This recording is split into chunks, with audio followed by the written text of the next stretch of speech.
todos, sejam bem-vindos ao programa Seu Direito em Pauta, onde você irá aprender um pouco mais sobre os seus direitos e sobre como administrar as suas finanças. Eu sou Elisiane Moreira, apresentadora, advogada e educadora financeira, e hoje eu recebo aqui em nosso estúdio o Dr. Albadilo Silva Carvalho, que é advogado há mais de 16 anos, membro da Comissão de Direito Bancário da OAB Paraná, com MBA em Transformação Digital e Futuro de Negócios, para conversarmos sobre fraudes bancárias. Seja muito bem-vindo, doutor. Olá, muito obrigado. É um prazer estar aqui com vocês e ter a oportunidade de falar um pouco sobre um tema tão relevante para a nossa sociedade. Muito, de fato. Já gostaria de começar falando sobre a fraude em si. O que são as fraudes bancárias, doutor? As fraudes, naturalmente, são golpes onde criminosos, de alguma forma, buscam obter recurso financeiro, dinheiro, né, na sua própria essência, e também, e principalmente, informações, sejam dados pessoais, dados financeiros. Então, a fraude em si, hoje fraude bancária, ela ocorre muito disso, dinheiro e informações financeiras. E é muito importante também mencionar que hoje a fraude, ainda que nós falamos fraude bancária, mas nós estamos falando de cybercrimes, né, crimes financeiros, crimes no ambiente digital, e é tão relevante esse tema, porque hoje os dados estatísticos são... Só o Brasil hoje é o segundo maior país em termos de fraudes. Nossa, assustador. E outro dado muito relevante, mais recente, por exemplo, do FMI, que os cybercrimes, né, hoje, se nós elevarmos todos os países, enfim, é a terceira maior economia do mundo. Na casa dos trilhões, onde vários criminosos acabam fazendo uso indevido de recursos provenientes de fraudes. De dados e recursos. Exatamente. Por isso é que é um assunto muito relevante para a gente bater um papo hoje. Muito bom. E quais são as formas mais comuns de fraudes bancárias que afetam aí os consumidores atualmente? Hoje, são várias formas. Né? Hoje há milhares de formas de golpes, muito diferente no passado, que nós tínhamos ali o falso bilhete premiado, aquela questão do cheque adulterado, uma duplicata, uma nota promissória falsa. Hoje, os golpes, na sua grande maioria, eu poderia aqui dizer que um dos principais é relacionado ao cartão de crédito, seja a clonagem do cartão de crédito ou, eventualmente, o uso por aproximação, algo do gênero, hoje com a facilidade do pagamento instantâneo. Sim. Então, existe essa preocupação muito forte com o cartão de crédito. Uma outra modalidade de forma muito presente é o phishing, que seria a pesca de informações, onde as pessoas recebem e-mails, mensagens de SMS, WhatsApp, buscando a coleta de informações. E o phishing também eu poderia classificar como as recorrentes ligações que nós recebemos diariamente, né, pedindo informações bancárias. Verdade. Ou questionando você teve aqui uma transação suspeita. Essa é a atual, é a do momento. É a do momento. Eu mesmo recebo 2, 3 ligações diárias por dia desse golpe. E aí você acaba, quem não tem conhecimento, fica preocupado e acaba acreditando naquela informação e aí segue a prática do golpe. Uma outra modalidade também muito importante, que eu acho que também está atrelado muito a dados. Hoje, a nossa economia digital, dados, tudo está circulando através disso. Nós temos muitas fraudes também decorrentes de empréstimos, financiamentos, falsas portabilidades de empréstimo consignado, por exemplo, falsos, as questões de consórcio, contemplação de carta, etc. Então, no ambiente digital, há muitas fraudes em empréstimos e financiamentos. Mas eu diria ainda que a maior forma, somada a todas essas que eu já falei, é a engenharia social. Aqui eu acho que é a principal forma hoje que as fraudes acontecem, porque depende, obviamente, da interação com o golpista, o estelionatário, com o consumidor, nós, pessoas físicas. Então aqui, hoje é interessante porque eles estão cada vez mais sofisticados. É verdade. Eles têm realmente uma habilidade muito forte em conquistar a confiança da pessoa e fazer com que a pessoa naturalmente passe as informações, seus dados pessoais e às vezes até senhas, acreditando que está falando com um banco ou falando com alguma empresa do outro lado. Então, eu diria que a maior forma hoje, a principal, que está, acho que nós contribuímos e muito, é a engenharia social. Onde depende da gente, da nossa contrapartida em fornecer esses dados. Exatamente. Eu acho que é bacana explicar para o telespectador, doutor, o que seria o conceito da engenharia social. Como que se dá normalmente? Como que o golpista age nesses casos? O golpista, normalmente, ele vai primeiro, é uma pessoa muito educada, ele vai se passar por uma pessoa e vai manipulando a conversa. Exatamente. Ele vai te induzindo a passar informações. Nós temos vou dar como exemplo uma prática muito comum, que é a do falso boleto. O falso boleto, normalmente, os fraudadores criam um site muito semelhante a de uma instituição financeira. Sim. A pessoa vai nos aplicativos de buscar, eu quero a segunda via do meu boleto, né? E, naturalmente, ela cai num site que já é patrocinado, que já é programado para aparecer como a primeira opção. Bom. A pessoa vai clicar e vai acessar esse site, um site muito bem elaborado, né? Com o passar do tempo, inclusive, a gente vê essa observação que os sites estão cada vez mais sofisticados, mais profissionais. Ela clica e entra direto numa conversa de WhatsApp. E a conversa do WhatsApp, ela é induzida, porque ela passa as informações. Então, ela recebe ali dados básicos. Muitas vezes, só o número do CPF que a pessoa passa numa primeira informação. Por favor, indique o seu número do CPF. A pessoa vai colocar o CPF. A partir do CPF, o fraudador tem um leque de informações, de dados. Porque hoje nós temos, né, infelizmente, vários sites que comercializam dados. Sim. Então, a partir do CPF, você tem um rol de informações e a partir dali você vai dando credibilidade. E cria, como eu falei, a confiança. Exato. Gerou confiança, gera segurança e aí é a arma perfeita para o criminoso consumar. Exatamente. Perfeito. E como a tecnologia, então, tem influenciado esse aumento ou a mudança nas fraudes bancárias? Acho que já falamos bastante. E até falando do Pix, que é algo novo ainda, né? Mas que também tem possibilidade de enfrentamento de golpe, enfim, de fraude bancária através do Pix, e que também está sendo revista essa questão e regulamentado aí pelo Banco Central, né? Sim, é bem importante, porque a tecnologia, se nós pegarmos os últimos 10 anos, ela trouxe para a sociedade como um todo um avanço significativo. Né? A tecnologia trouxe, além de trazer inúmeras profissões novas, oportunidades de negócios novos, as redes sociais, por si só, ampliou e muito, né, o nosso convívio e interação com as pessoas, gerando muitas oportunidades. A tecnologia ainda no setor bancário, nós falamos muito em transformação digital, a digitalização do dinheiro. Verdade. Né? Então, hoje as transações estão muito mais dentro do celular do que na porta, na fila do banco. Né? Verdade, sim. Então, a tecnologia trouxe essa facilidade para todos nós. Né? Por outro lado, ela traz também para os golpistas, os criminosos, a mesma oportunidade. As facilidades também.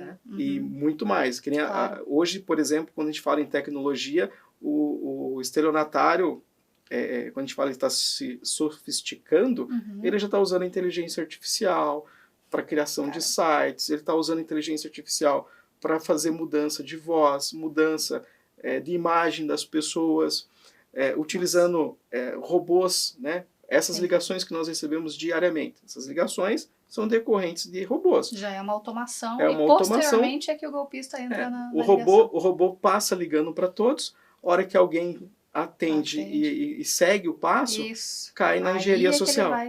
Caramba, e aí, muito segue. Mesmo. Então, e aí, por que a gente daí vem no Pix? O Pix hoje é uma das maiores, né, as transações hoje é a maior no Brasil. Né? Se você pegar os dados, tanto de cartão de crédito, pagamento em dinheiro, o que era no passado, hoje o Pix é a maior fonte. Sim. E a instantaneidade da transação. Exato. Esse é o ponto principal do Pix hoje, porque todas as maiorias das fraudes acabam ocorrendo por meio do Pix. E o Pix você consegue disseminar o recurso financeiro muito rápido. Em questão de minutos, o recurso que você me transferiu agora, em questão de minutos, está em mais de 10, 15 contas. Exato. E aí é difícil você fazer o rastreio dessa informação. E um dado muito importante, por exemplo, que eu li há pouco, o Banco Central divulgou ontem, por exemplo, a notícia, que já foi desembolsado mais de R$ 1 bilhão Nossa. somente para cobertura de fraudes decorrentes do Pix e, eventualmente, falhas de transações. Nossa, então, a gente tem um volume grande, né, de transações do Pix e, obviamente, as fraudes acontecem. Claro, sim. E qual é o impacto dessas fraudes para as instituições financeiras? Eu acho que é interessante a gente trazer também quando elas se responsabilizam e quando essa responsabilidade recai sobre o consumidor. Para as instituições financeiras, as fraudes, elas geram um impacto enorme de prejuízos. São os prejuízos financeiros que a instituição tem são muito relevantes por conta de que, eventualmente, ela ser responsabilizada, ela vai ter que fazer o pagamento desse prejuízo ao cliente, né, fazer o ressarcimento desse valor ao cliente, e também as instituições financeiras, até pelas questões regulamentadas do Banco Central, etc., precisam cada vez mais investir em segurança da informação, educação do consumidor. Então, por isso, o recurso financeiro hoje que as instituições destinam a combate de fraudes é altíssimo. Sim. E, consequentemente, quanto mais você investe nisso, também o custo do dinheiro fica mais caro. Por isso que, às vezes, a taxa de juros aumenta, né, porque há vários outros investimentos por trás para combater o recurso. Outro ponto que você falou em relação ao consumidor, de como ele pode ser responsabilizado quando isso recai sobre ele ou sobre o banco. Aqui tudo depende, hoje, judicialmente, o consumidor ele está tutelado, obviamente, pelo Código de Defesa do Consumidor, pelo Código Civil, a própria jurisprudência e as decisões dos tribunais recomendam, né? Tem súmulas que dizem que as instituições financeiras respondem objetivamente, independente da falha ou não. Mas o que a gente observa judicialmente, né, nas decisões? Quando o consumidor agiu de alguma maneira que influencia o golpe, ou seja, ele foi vítima, ele praticou ali a questão da engenharia social. Ele fez um Pix, ele fez uma transferência, algo assim. Ele participou, ele deu a informação espontaneamente. Sim. A gente fala um termo muito técnico, que é o fortuito externo. Quando é fortuito interno, ou seja, dentro da instituição, dentro das linhas de responsabilidade da instituição, sem dúvida alguma, a responsabilidade é do banco. Que inclui o aplicativo, se estende a aplicativos ou sites e tudo mais. Agora, quando o cliente, o fortuito externo, é fora das margens do banco, que aí ele contribui, ele é negligente ao passar uma informação pessoal para o fraudador, via de regra, o banco não é responsabilidade, e o cliente acaba assumindo o risco. No entanto, aqui é um ponto muito importante, porque a gente observa que muitos clientes acabam, puxa, eu realmente participei, fui aqui negligente, passei uma informação falsa. O banco, onde eu tenho uma conta, de fato não tem responsabilidade, numa situação como essa. Porém, o banco que recebeu... Doutor, desculpa interromper, mas o porém, não saia daí, porque o porém vai ficar para o próximo bloco. A conversa ela é extremamente importante, você já anotou isso. Inclusive, a repórter Isabelle Almeida, ela tem informações e dados muito interessantes sobre esse mesmo tema. E eu já volto aqui com o doutor para a gente falar urgentemente sobre isso no próximo bloco. O programa Seu Direito em Pauta volta já.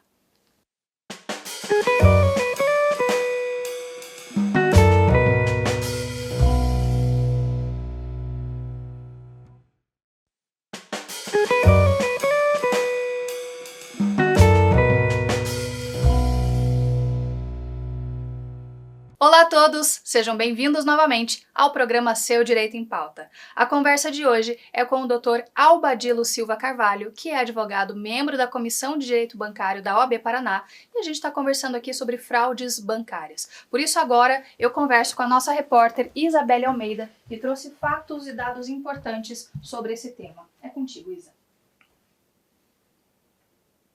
Olá, Elisiane, e a todos que nos acompanham aqui no programa Seu Direito em Pauta.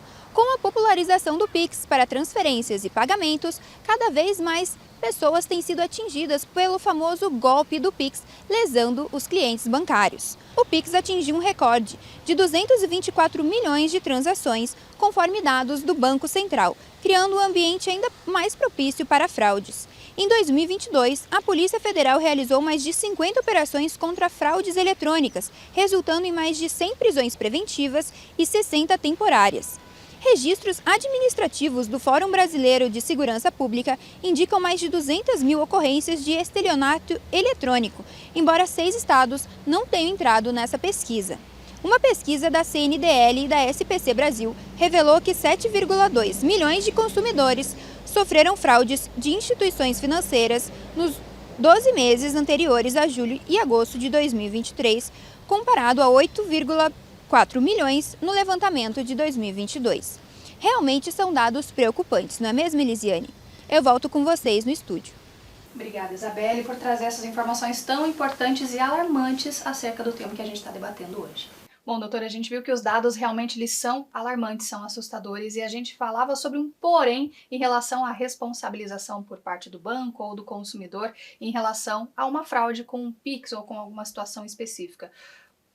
O doutor poderia discorrer para a gente sobre essa responsabilização e sobre esses números alarmantes, assustadores? Perfeitamente. O porém do gancho do bloco passado, ele se dava muito em termos da responsabilização de todas as partes envolvidas no golpe.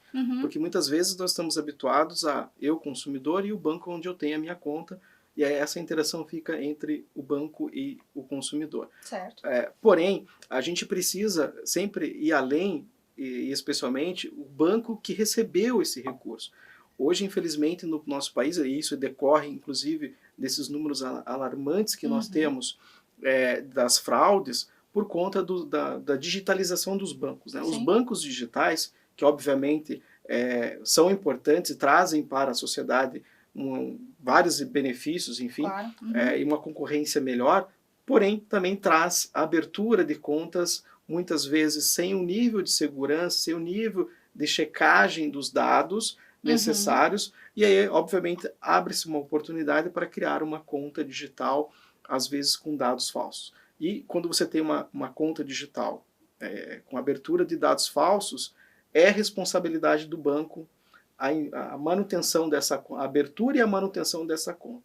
Por isso que essa questão da responsabilização, eu tenho comentado muito com o pessoal e com a sociedade como um todo, que também é importante, quando se detectar uma fraude, tive fraude. Ok, você vai obviamente no teu primeiro banco, mas não deixe de verificar o banco que recebeu o recurso. Verdade. E toda a cadeia, o dinheiro saiu da tua conta, foi para uma outra conta. Todo o recurso, a sequência disso. E aí, obviamente, é importante o consumidor sempre buscar a autoridade policial para o registro do boletim de ocorrência, para que isso seja investigado e adotadas as medidas criminais possíveis, a busca por um apoio jurídico, seja a defensoria pública, seja um advogado, para orientar e ver as melhores práticas, né, judiciais, enfim, para resguardar os seus direitos. Ok. Inclusive, houve uma situação recente, agora exposta através das redes sociais, em que o golpista ele envia um Pix para alguém.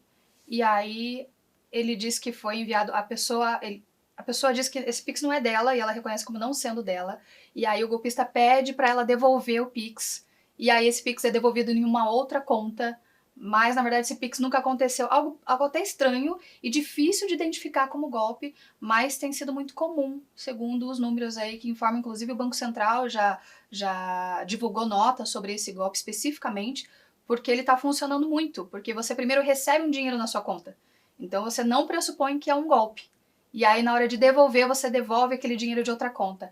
E depois, posteriormente, você descobre que, na verdade, aquele Pix que foi enviado decorreu de um empréstimo feito indevido numa instituição financeira. Então, você realmente é envolvido de uma maneira que você não tem como desconfiar que seja, de fato, um golpe. E é uma situação específica. Essa é a questão que eu comentei anteriormente da engenharia social. É isso. Exato. É o envolvimento.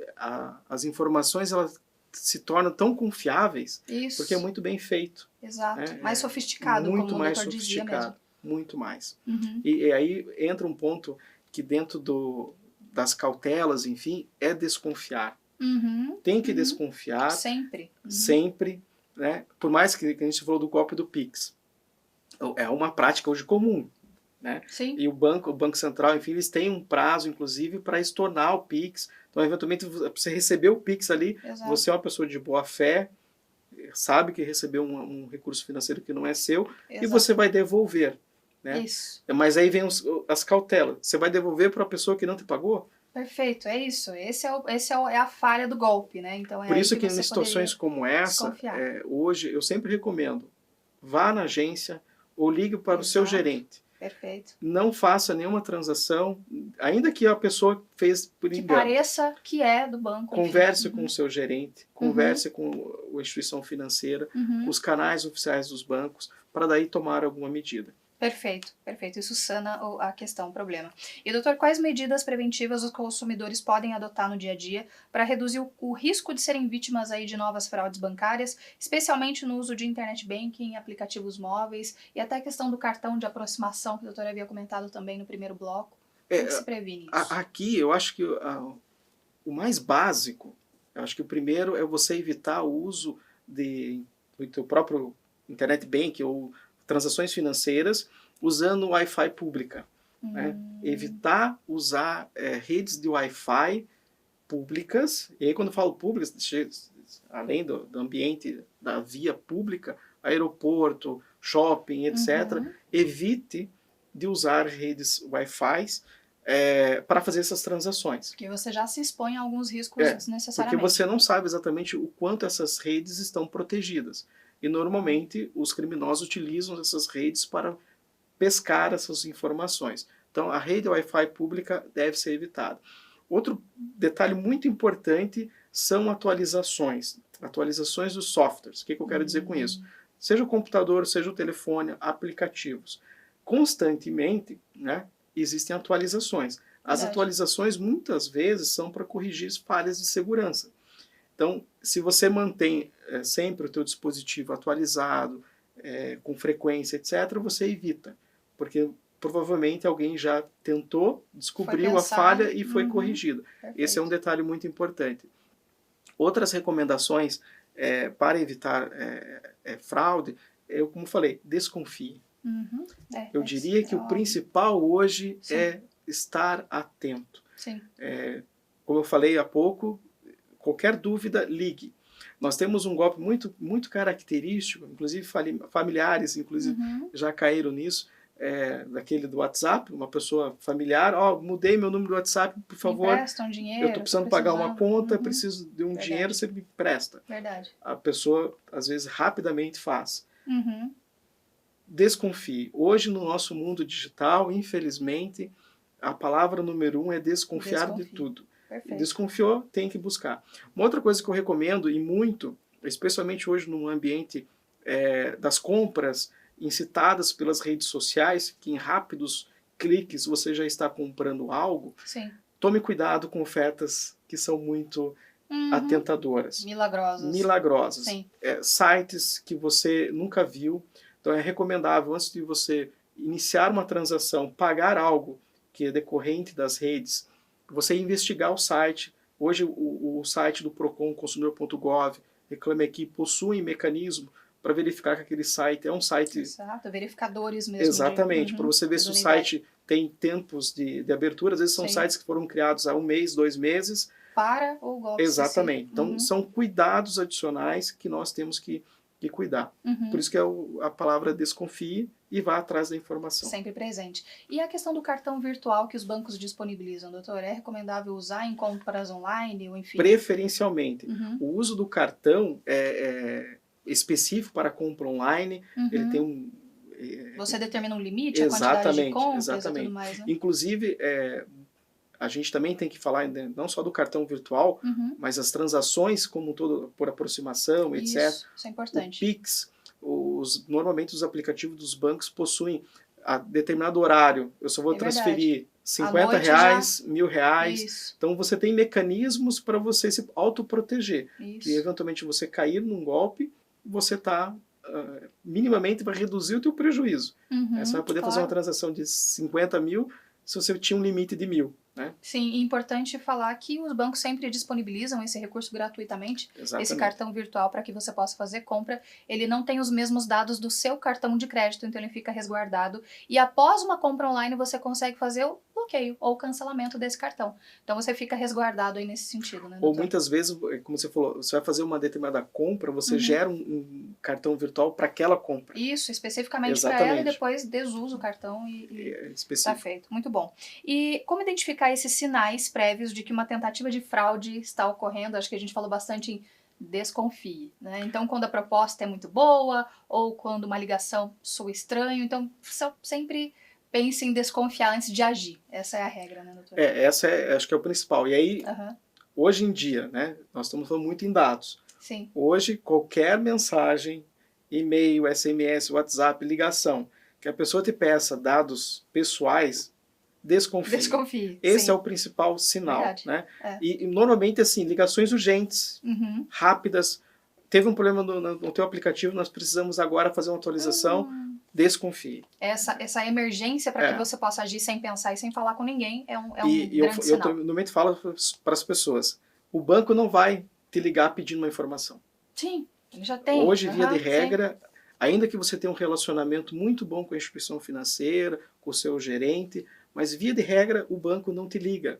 Verdade. O banco não te passa mensagens que não seja fora do comum, né? Perfeito. Normalmente tem um padrão. E outra coisa que eu falo para as pessoas é, ao abrir um site, preste atenção, porque normalmente o site tem erro de português, já te dá sinais. Tem algumas... Você não vai ser direcionado sempre para uma conversa do WhatsApp, quando você clica em qualquer coisa. Então, muitos pequenos detalhezinhos que a gente precisa verificar. É a palavra-chave.